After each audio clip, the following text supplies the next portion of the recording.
അങ്ങനെ സംഭവബഹുലവും ഉദ്വേഗജനകവുമായിട്ടുള്ള 2024 പൊതു തെരഞ്ഞെടുപ്പ് അവസാനിച്ചത് റിസൾട്ട് വന്നു കഴിഞ്ഞു. റിസൾട്ട് വരുമ്പോൾ നമ്മുടെ കേരളത്തിൽ എങ്ങനെയാണ് കഴിഞ്ഞ ലോക്സഭാ തെരഞ്ഞെടുപ്പിൽ നിന്നും ഈ വർഷത്തെ തെരഞ്ഞെടുപ്പിലേക്ക് എത്തുമ്പോൾ ഓരോ മുന്നണിയും നേടിയിട്ടുള്ള സീറ്റിന്റെ നില എത്രത്തോളം, ആ കണക്കുകൾ എങ്ങനെയാണെന്നുള്ള കാര്യം നമുക്ക് വിശദമായിട്ട് പരിശോധിക്കാം. ഇതാ എനിക്ക് രണ്ട് സൈഡിലായിട്ട് നിങ്ങൾക്ക് ഈ 2019 കണക്കും ഒപ്പം തന്നെ 2024 കണക്കും കാണാൻ സാധിക്കും. 2024 കണക്കിലേക്ക് നമ്മൾ വിശദമായി എത്തുമ്പോൾ UDF വമ്പിച്ച നേട്ടം തന്നെ. UDF 20 ലോക്സഭാ മണ്ഡലങ്ങളിലും 18 UDF സ്വന്തം.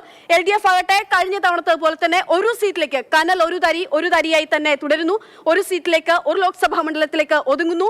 NDA ഒരു ലോക്സഭാ മണ്ഡലത്തിൽ വിജയിക്കുന്നു. തൃശൂർ സുരേഷ് ഗോപിയിലൂടെ NDA എടുക്കുന്നു. കേരള രാഷ്ട്രീയ ചരിത്രത്തിൽ ലോക്സഭാ തെരഞ്ഞെടുപ്പിൽ താമര വിരിഞ്ഞൊരു പുതു ചരിത്രം അവിടെ സൃഷ്ടിക്കുന്നു എന്നുള്ളതാണ്. നമ്മൾ അതേ കണക്ക് 2019 എങ്ങനെയായിരുന്നു എന്ന് പരിശോധിക്കുമ്പോൾ നമുക്കറിയാം, 2019 കേരളത്തിലാകെ അലയടിച്ചത് UDF തരംഗമായിരുന്നു, രാഹുൽ തരംഗമായിരുന്നു.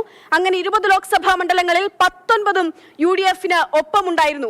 അപ്പോഴും LDF-ന് ഒരു സീറ്റിൽ മാത്രമായി ഒതുങ്ങേണ്ടി വന്നു. അപ്പോഴാണ് കനൽ ഒരു തരി എന്ന് ആലപ്പുഴയിൽ ആരിഫിലൂടെ കനൽ ഒരു തരി എന്ന് വിശേഷിപ്പിക്കപ്പെട്ടു. പക്ഷെ ഇപ്പോൾ നമ്മൾ നോക്കുമ്പോൾ ആ ആലപ്പുഴയിൽ നിന്നും ആലത്തൂരിലേക്ക് എത്തി ഇതാ കനൽ ഒരു തരിയായി തന്നെ നിന്നു. പക്ഷേ BJPക്ക് സീറ്റുകളൊന്നും ഉണ്ടായിരുന്നില്ല. അവിടെ നിന്നും ഒരു സീറ്റ് എന്നുള്ള ഒരു വളർച്ചയിലേക്ക്, ഒരു ചരിത്ര നേട്ടത്തിലേക്ക് NDA BJP കേരളത്തിലെത്തി. UDF ആകട്ടെ 2 സീറ്റുകൾ നഷ്ടപ്പെട്ടിട്ടുണ്ട്. തൃശ്ശൂര് TN പ്രതാപൻ മാറി മുരളീധരൻ വരുന്നു.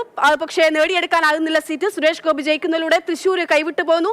ഒപ്പം തന്നെ ആലത്തൂര് രമ്യ ഹരിദാസിന്റെ സിറ്റിംഗ് MP രമ്യ ഹരിദാസ് തോൽക്കുന്നു. K രാധാകൃഷ്ണൻ ആലത്തൂരിൽ ജയിക്കുന്നു.